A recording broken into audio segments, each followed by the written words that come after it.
O som das águas era ensurdecedor. O mundo inteiro parecia gritar em meio à tempestade. As ondas batiam com força contra as paredes de madeira da arca, e o céu, tomado por relâmpagos, se abria em fúria. Lá dentro, cercado por um oceano que não tinha fim, Noé permanecia em silêncio. A madeira rangia sob a pressão das águas, e a escuridão cobria tudo. Era o auge do dilúvio, o momento em que a terra antiga, como era conhecida, deixava de existir. Durante 40 dias e 40 noites, a chuva não cessou. As fontes do abismo se romperam e as janelas do céu se abriram. O som da chuva misturava-se aos rugidos de feras confinadas, ao resfolegar de bois, ao bater das asas de aves inquietas.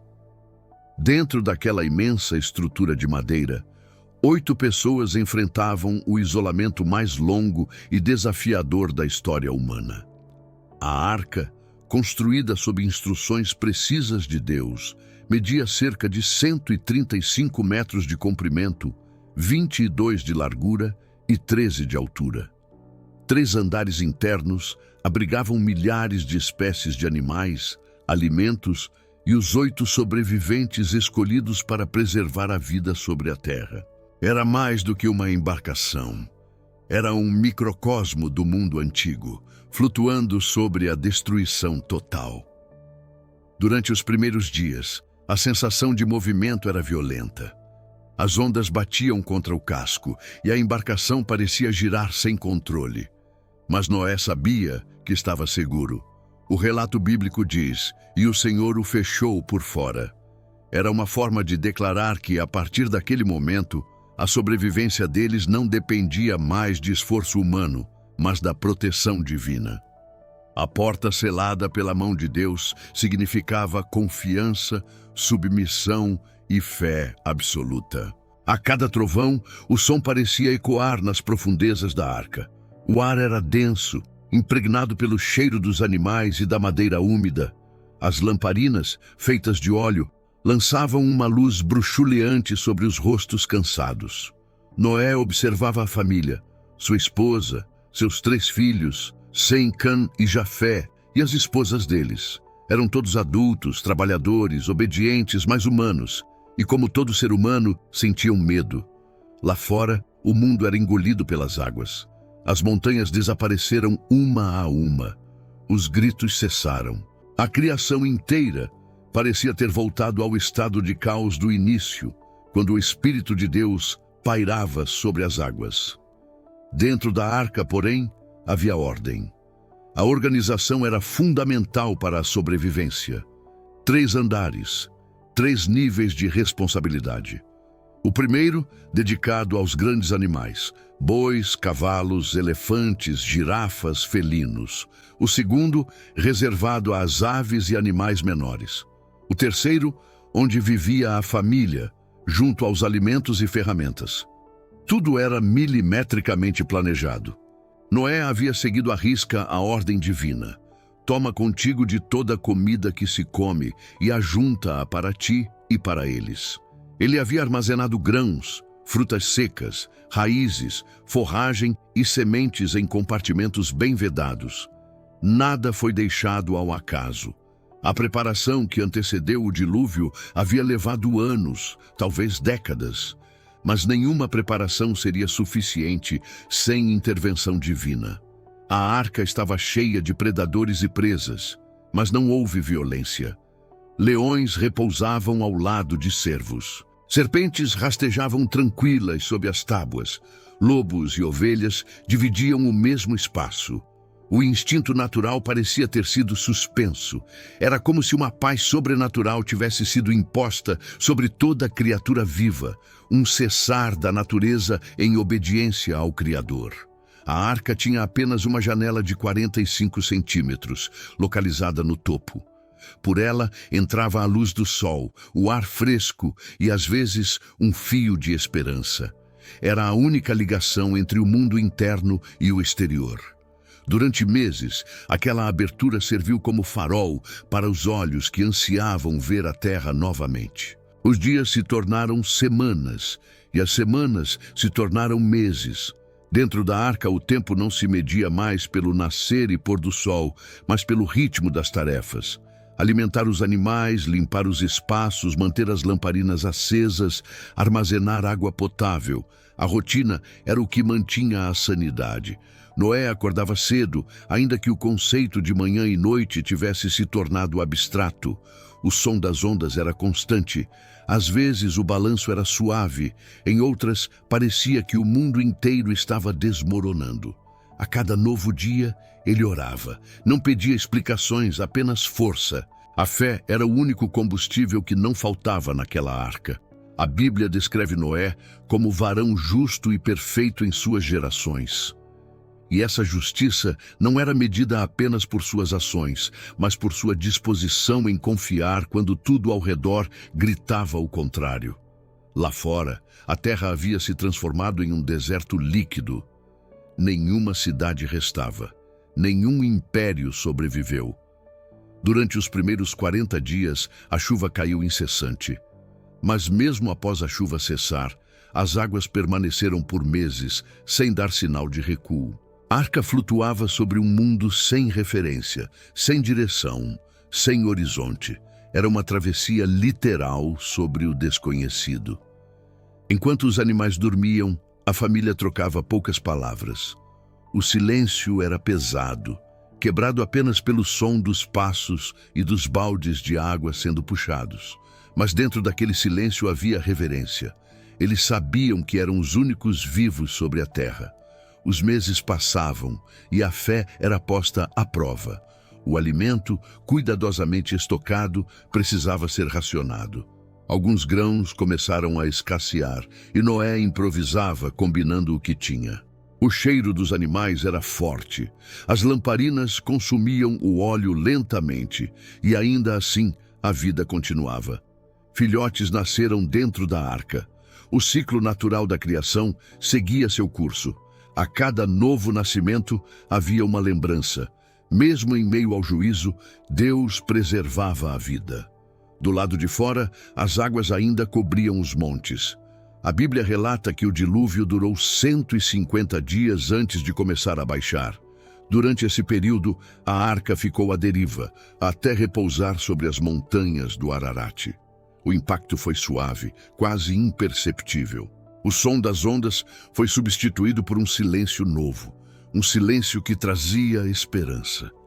Mas mesmo com o toque do casco na terra, Noé não abriu a porta. Ele esperou. Sabia que a decisão de sair não lhe pertencia.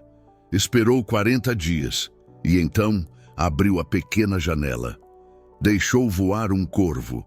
O pássaro ia e voltava, incapaz de encontrar repouso. 7 dias depois, soltou uma pomba.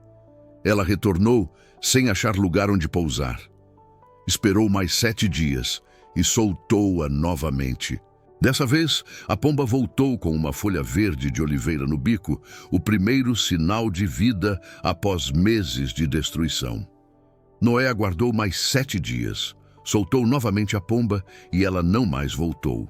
Era o sinal. O mundo estava pronto para renascer. Quando finalmente Deus ordenou que saíssem, a porta foi aberta. Depois de 370 dias, a luz do sol tocou novamente os rostos daquela família. O ar fresco entrou, carregado de umidade e cheiro de terra nova. Os animais desceram, cada um seguindo o instinto que o Criador havia restaurado. O chão ainda era lamacento, mas firme. O silêncio agora era diferente. Não o silêncio do medo, mas o da promessa. A primeira atitude de Noé não foi reconstruir, mas agradecer. Ele ergueu um altar, tomou de cada animal limpo e ofereceu um sacrifício ao Senhor. O aroma subiu ao céu como um símbolo de renovação. A Bíblia diz que Deus sentiu o cheiro suave e prometeu nunca mais destruir a terra com água. O arco-íris, então, apareceu pela primeira vez. Cores sobre nuvens cinzentas, o sinal eterno da aliança entre Deus e a humanidade. Historicamente, o relato do dilúvio ecoa em dezenas de culturas antigas. Dos sumérios aos babilônios, dos gregos aos maias, Todos guardam em sua memória coletiva uma história de águas que cobriram a terra. Mas em Gênesis, o dilúvio não é apenas catástrofe.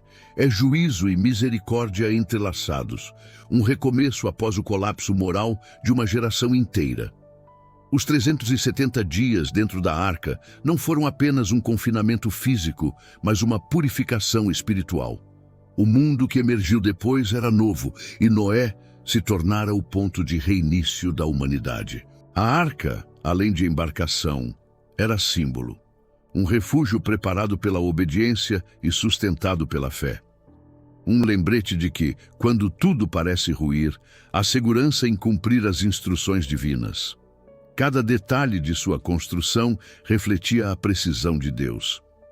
O betume, usado para vedar as juntas, era o mesmo material que séculos depois seria empregado em embarcações reais da Mesopotâmia.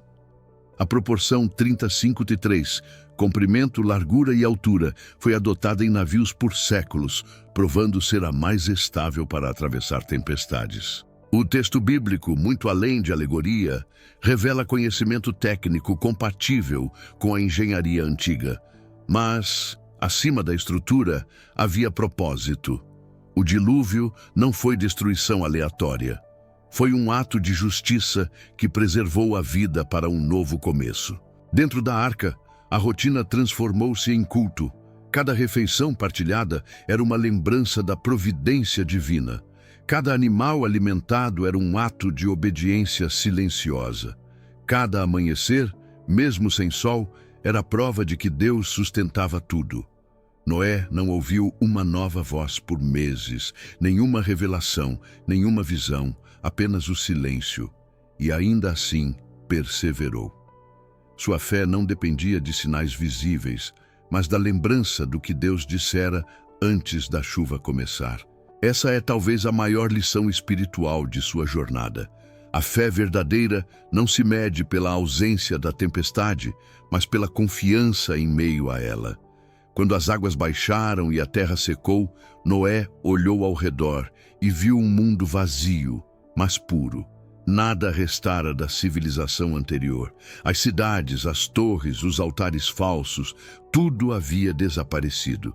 Era o início de uma nova era. A humanidade havia sido reduzida a 8 pessoas. O mesmo Deus que julgou, preservou. O mesmo Deus que fechou a porta, abriu o caminho. O dilúvio marcou a humanidade com uma lição eterna. A justiça de Deus é sempre acompanhada por misericórdia. E a arca, símbolo de obediência e refúgio, apontava para um princípio que ecoaria ao longo da história. A salvação sempre está disponível para aqueles que confiam. Ao sair, Noé sabia que a vida não voltaria a ser como antes. O mundo não seria mais o mesmo, mas havia esperança. A chuva havia cessado, o céu se abria e o arco colorido declarava um pacto. Enquanto o homem se afastar de Deus, as águas sempre o perseguirão. Mas enquanto houver fé, sempre haverá uma arca preparada. Os 370 dias dentro da arca não foram apenas um período de espera, mas o mais profundo exercício de confiança já registrado. Confinados entre animais, cercados por escuridão, sustentados apenas pela fé, Noé e sua família se tornaram testemunhas vivas da fidelidade divina. O dilúvio passou. As águas voltaram aos seus limites, e da madeira molhada daquela embarcação nasceu a promessa de que, por pior que seja a tempestade, Deus sempre mantém o controle do leme. Se gostou dessa história, inscreva-se no canal para não perder os próximos vídeos. Deixe seu like e até a próxima.